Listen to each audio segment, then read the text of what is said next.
Assalamualaikum warahmatullahi wabarakatuh. Salam sejahtera, salam satu Malaysia, salam keberkatan ya.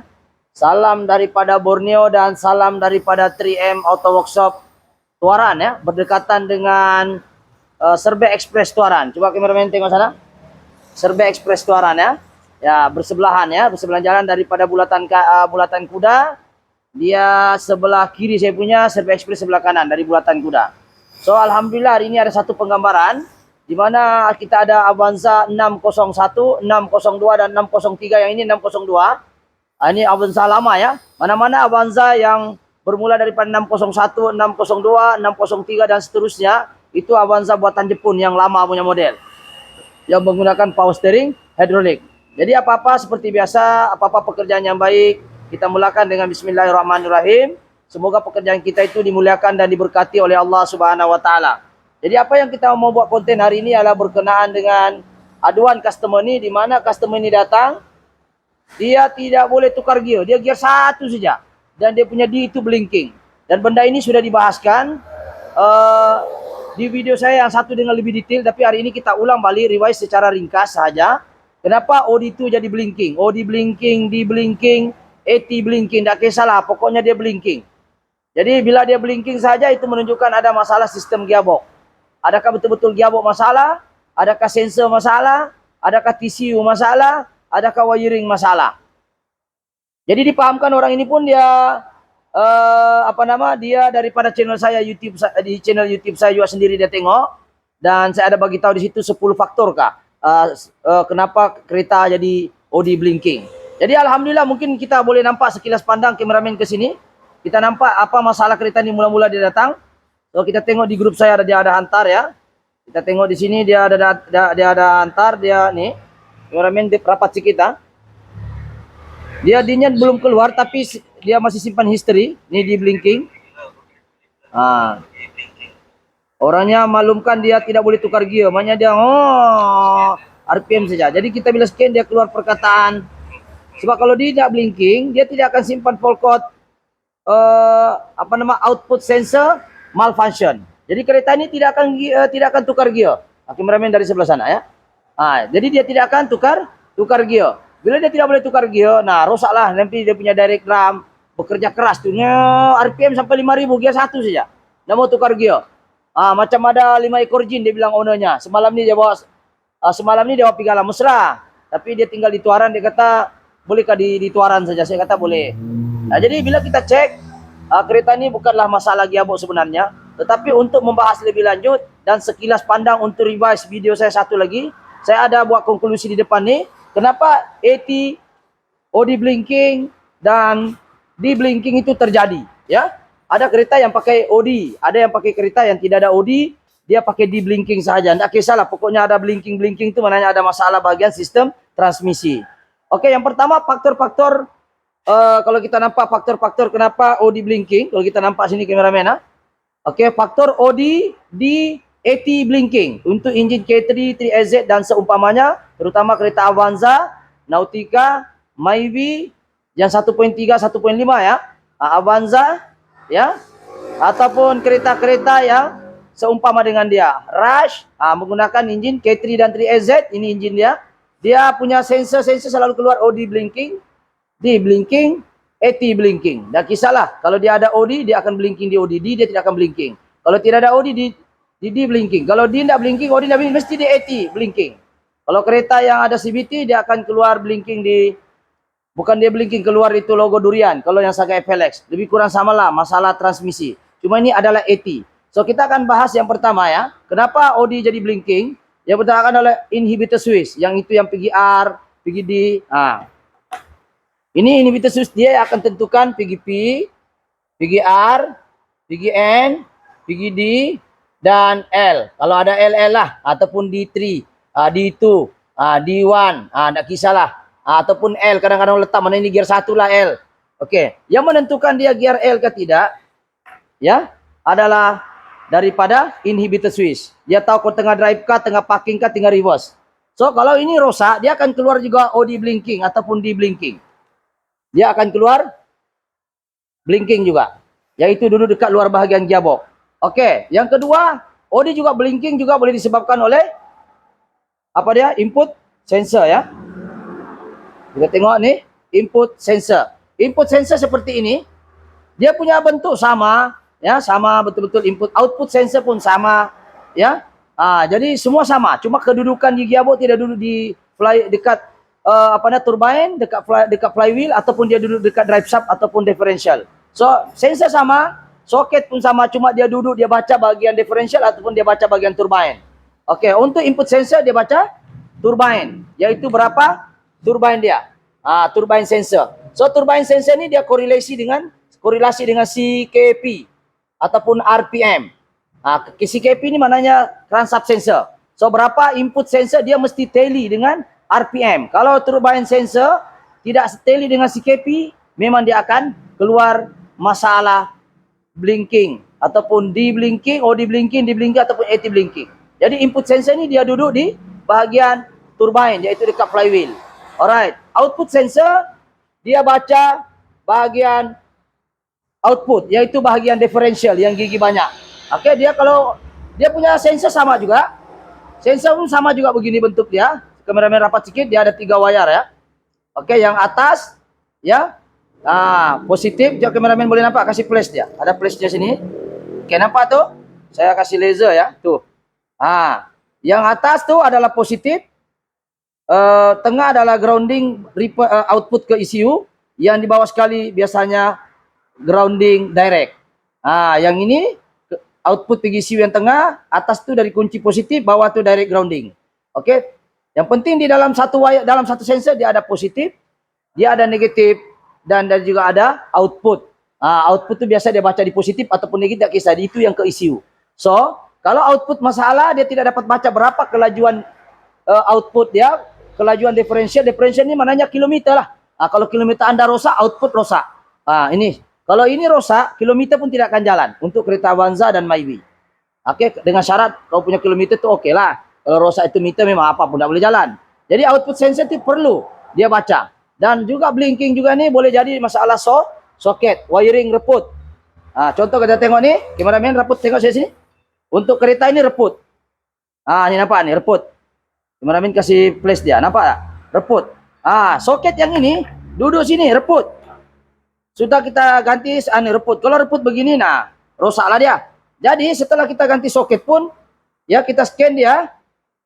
Tadi dia keluar output sensor, tapi kita ganti dulu soketnya. Sudah ganti soket, masih juga baru kita ganti sensor dia. Oke.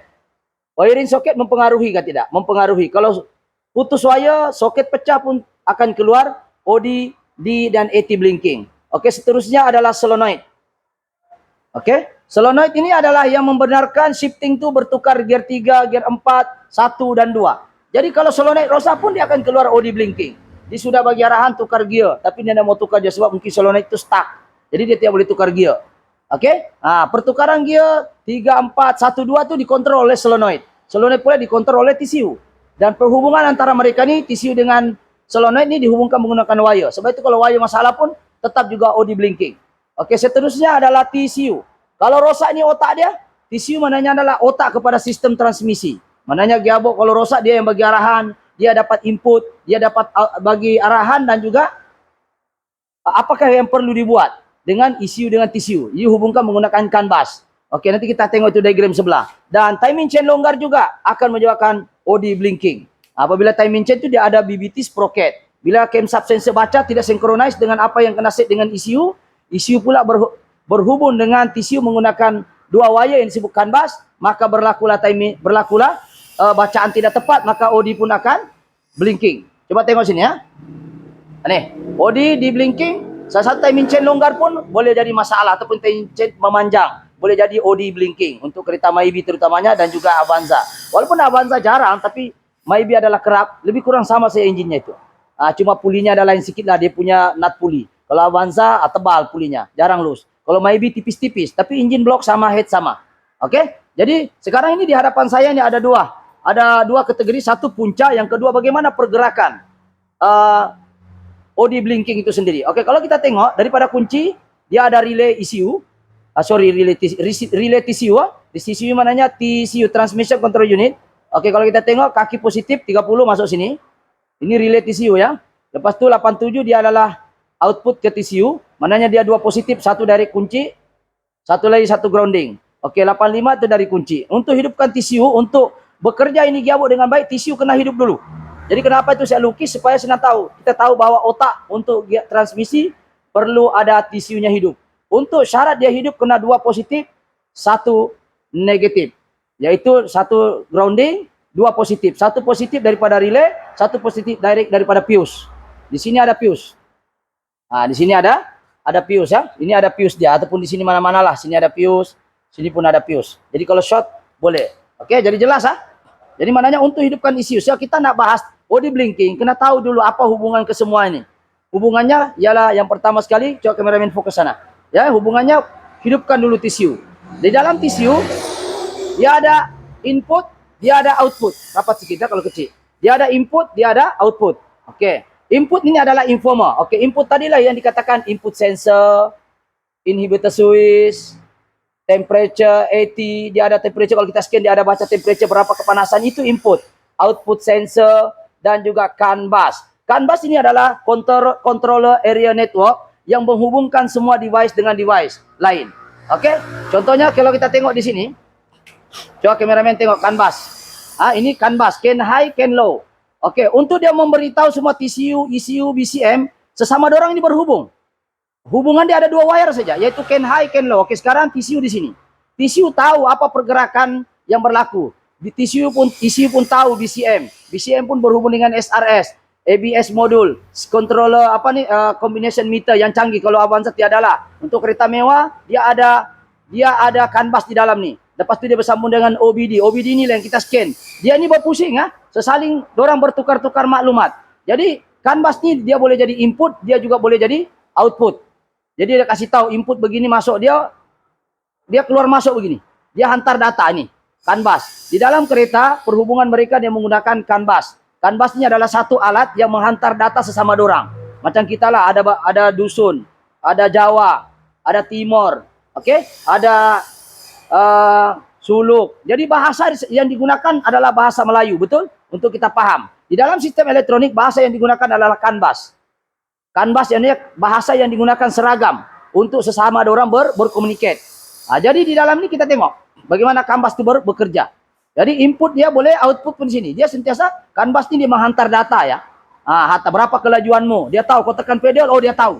Oh ini orang tengah laju nih. Oh, orang ini tengah naik bukit. Oh orang ini tengah muat 10 orang ini. Orang ini mungkin ada jin 3 ekor di atas. Berat. Dia tukar gear rendah. Melalui apa? APP. Tapi dia hubungan di sini melalui ECU. APP, acceleration position pedal contohnya, ataupun TPS, semua melalui ECU. Tapi ECU kan berhubung menggunakan CAN bus. Jadi TCU, ECU, ABS sudah tahu. Ketika jalan licin, ABS jaga. Tapi walaupun dia jaga, tetap ECU juga yang akan tahu semua maklumat nih. Menggunakan 2 wire tadi, CAN bus, controller area network, yaitu dia ada CAN low, dia ada CAN high.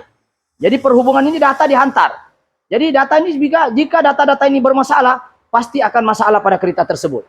Sebab itulah kita boleh scan. Sebab dia ada OBD di sini. Di OBD itu ada 2 wire.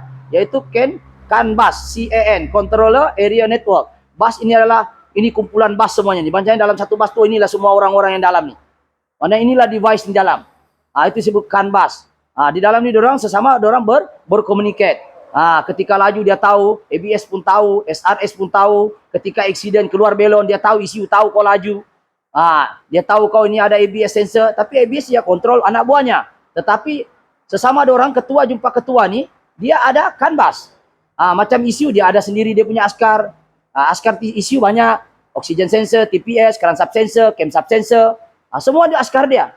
Untuk TCU pula dia punya askar, inilah input sensor, inhibitor switch, temperature 80, output sensor, dan CAN bus ni adalah hubungan input, outputnya dia akan arahkan solenoid, biar berapa mau tukar.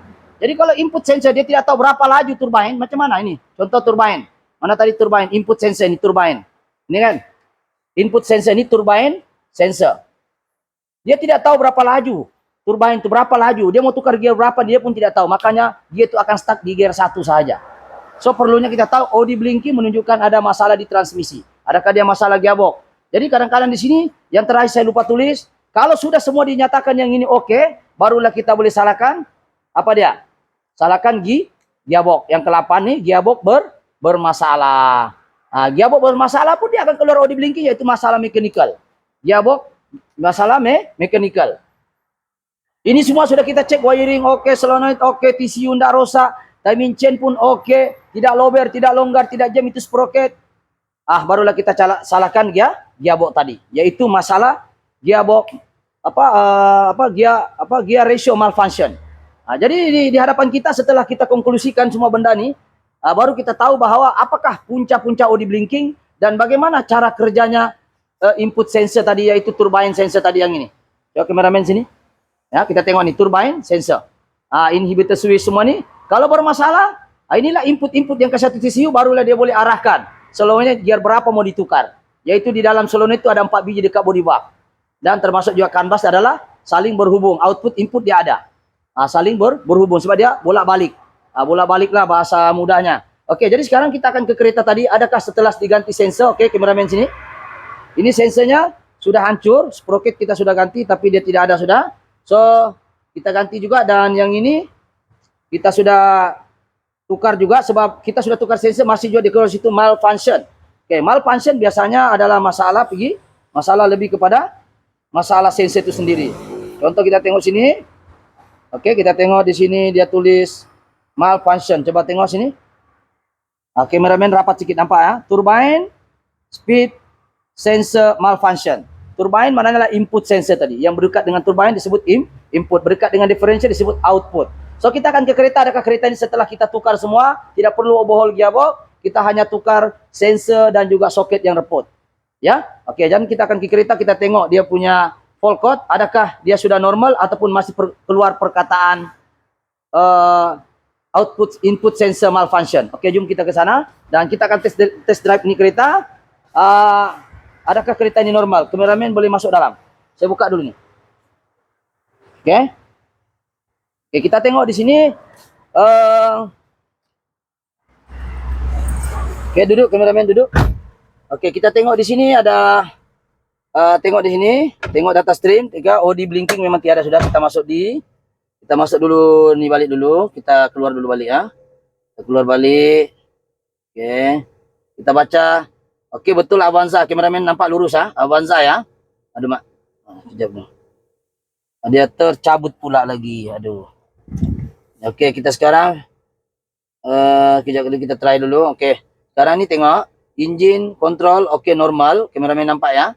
ECT electronic controller transmission ataupun orang kata TCU lah, transmission control unit mana-mana. Oke, semua normal lah. Yang ada dia keluar perkataan input sensor malfunction ya. Jadi sekarang dia normal lah. So kita balik lagi tengok betul ke tidak, kita scan dulu. Kita scan lagi satu kali, mana tahu dia keluar benda lain. Oke, kita tengok. Alright. Oke, normal semua ya. Oke, tiada kosong di TC mananya. Oke, jadi sekarang kita akan tekan oke. Kita tekan bagian ECT, kita akan ambil data stream. Untuk kita tengok statusnya, kita akan tengok minyak, AT oil temperature. Kita akan tengok engine speed, RPM. Kita akan tengok ship status, status 2, D, L, ini semua kita akan ambil. Dan yang paling penting adalah ship. Mana ship solenoid tadi, ship dia, gear berapa? Ini ship status. Kita mau tahu dia bertukar gear ataupun oke kah tidak. Jadi kita akan try. Mungkin kita akan tekan oke. Oke, sekarang kita tengok temperature 182 ini kita tukar degree-nya pergi derajat Celsius, 84 normal, jangan lebih dari 150 ya. Mananya ada berlaku penyumpatan di oil cooler. Engine speed, kita tengok RPM dia. Alright. Kenapa dia macam gila-gila sikit ni? Oke, kita tengok ship status ya. Kita fokus pada perkataan ship status. Oke, kameramen pegang sini satu, saya mau driving. Oke, pastikan dia gear 1 pada mula-mula jalan ya. Oke, kita akan mula reverse. Oke, tengok sini reverse tiada sentap ya. Oke, R kalau input sensor masalah pun boleh jadi sentap. Oke, kameramen nampak kah? Nampak? Nampak nih? Oke, kita masuk R. Tiada sentap Oke, kita akan reverse.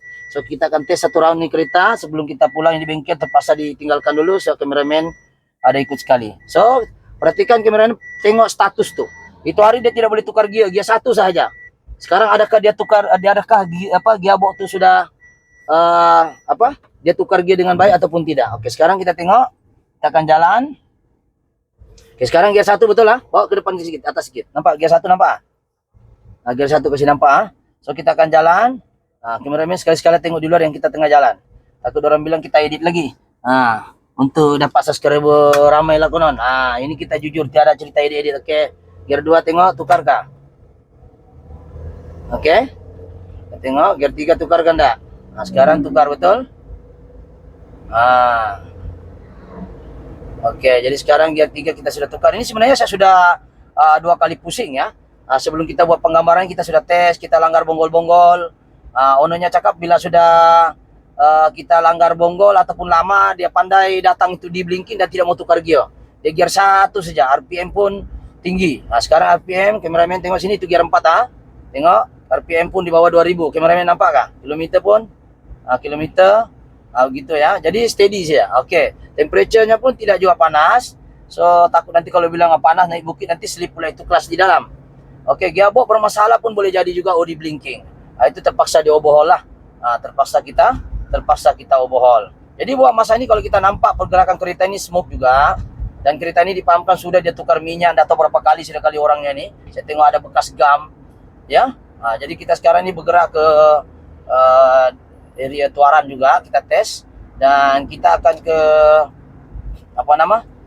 kita akan keluar dan pusing di sini, dan kita akan sinta-sinta ini kereta mengkali sengaja untuk kita tengok adakah sebab orangnya ini cakap kalau gempa grabol dia pandai keluar lagi gilanya, tapi kadang enggak juga, jadi macam-macam lah.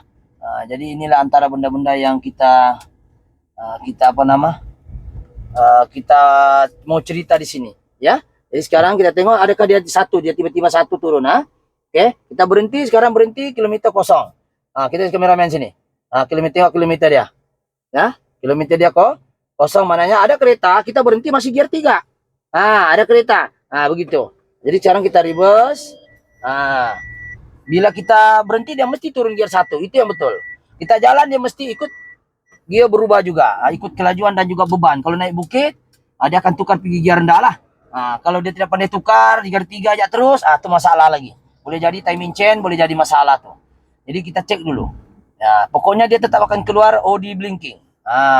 Jadi sekarang kita akan coba bergerak lagi balik sebab di ownernya tengah menunggu nih. Mungkin yang ownernya pun dia mungkin dia risau lah, mungkin takut overhaul gearbox. Kalau overhaul gearbox memang ribu-ribu lah. Tapi ini kita ganti input sensor sahaja dan juga soket yang reput tadi itu. So alhamdulillah setelah kita ganti soket, ingatkan selesai lah. Rupanya tidak selesai juga. Terpaksa ganti saya punya sensor yang original.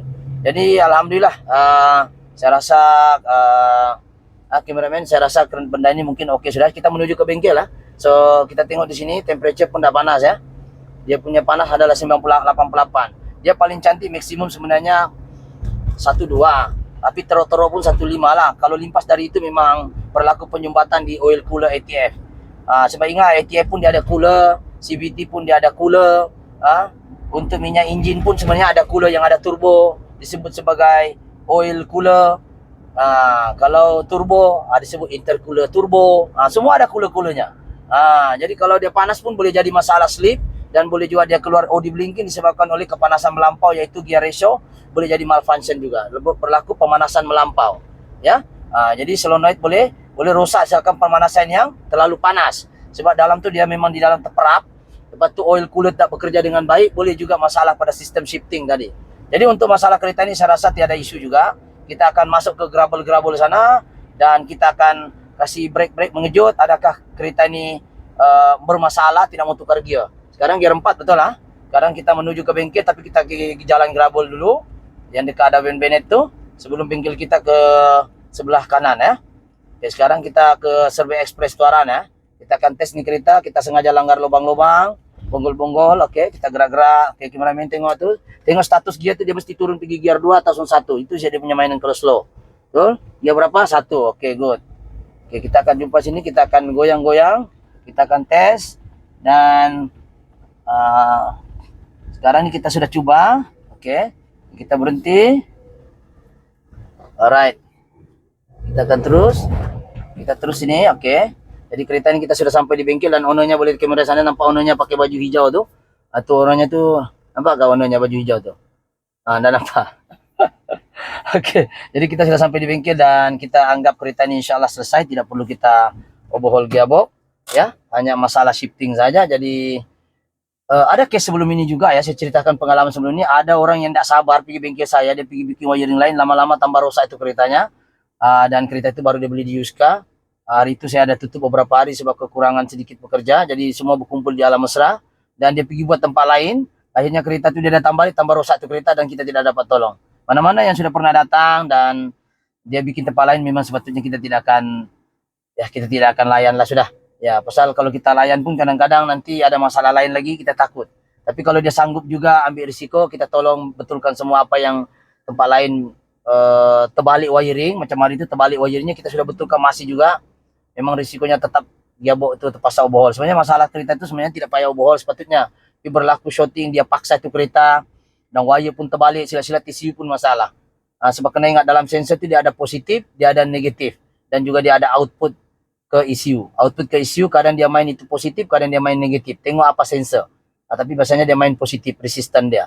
Tidak kisahlah. Tapi yang penting ada resisten output. Jadi kalau terbalik, positif jumpa negatif, masalah. Ya, dia akan short. Jadi yang hari itu Avanza model begini juga terbalik, betul lah. Terbalik dia wiring dan kita baru betulkan. Setelah kita betulkan still masih juga masalah, cuma D-nya tidak ada blinking sudahlah. Tapi still tidak mau tukar gear. Apa boleh buat, dia pergi buat tempat lain. Jadi, yalah, apa boleh buat lah kan. Terpaksa juga overhaul. Bagian wiring semua kita cek semua oke, sensor, o-ring semua kita tukar. Tetap juga masalah, tidak mau tukar gear. Itu mungkin masalah direct drum ataupun shifting di dalam solenoid itu sendiri. So, itu saya pengajarannya di sini adalah tak semua benda yang OD blinking, tak semua benda yang melibatkan gearbox perlu overhaul gearbox. Kita cek dahulu, tengok apa punca-puncanya mengikut data-data yang saya bagi di hadapan tadi. Jadi alhamdulillah kereta ini secara keseluruhannya tidak ada masalah. Tidak keluar sudah di blinking ya. Di blinking itu mungkin ada orang yang tidak paham ya. Coba kameramen sini. Ada yang tidak paham? Di blinking yang ini. Ini blinking klip-klip. Sekarang tiada klip-klip yang klip-klip itu steel belt itu, safety belt. Ini klip tiada sudah. Oke, kita sekarang dimasuk, sini pun dimasuk. Kalau kita nampak di sini, semua sudah oke ya. Kita masuk apa sekarang nih? D ya, on ya. Kita masuk 2, betul? Ini apa lagi? 3 kah? Ini 2. Tengok. Tengok mana duanya nih. Ya, mana duanya? Sini inilah. Ini kita 2, tengok on. Kita tidak masukkan semua tadi data stream kan? On ya, switch 2 on. 2 on. Jadi semua bergerak dengan baik ya. Ini L, semua L. Mana L dia? Nampak tak L? Ini L on, betul? Reverse, tengok reverse on. R, kita tengok. Kita tolak. Oke. Reverse on, betul? N, mana N dia? N on, betul? Dan juga R, reverse. Mana R? Nih, on. Jadi semua bekerja dengan baik dan P. Yang terakhir adalah P on ya. So semua inhibitor switch bekerja dengan baik lah. So di sini P, situ P, di sini pun di scanner P. Ada yang kita jumpa di sini P, di scanner lain dia tunjuk. Ataupun kadang sini oke, sana enggak oke, sini yang betul. Apapun benda memang di scanner lah yang betul sebetulnya. Ya. Jadi itu saya daripada saya insyaallah. Apa yang baik itu semua daripada Allah Subhanahu wa taala, apa yang buruk itu adalah kelemahan saya sendiri. Sekiranya konten-konten seperti ini bermanfaat, jangan lupa subscribe, like, ataupun share, ataupun komen-komen yang membina. Kita ini belajar saja, kita pun share saja. Bukan kita pandai. Oke, itu saja. Assalamualaikum. Thank you. Bye-bye.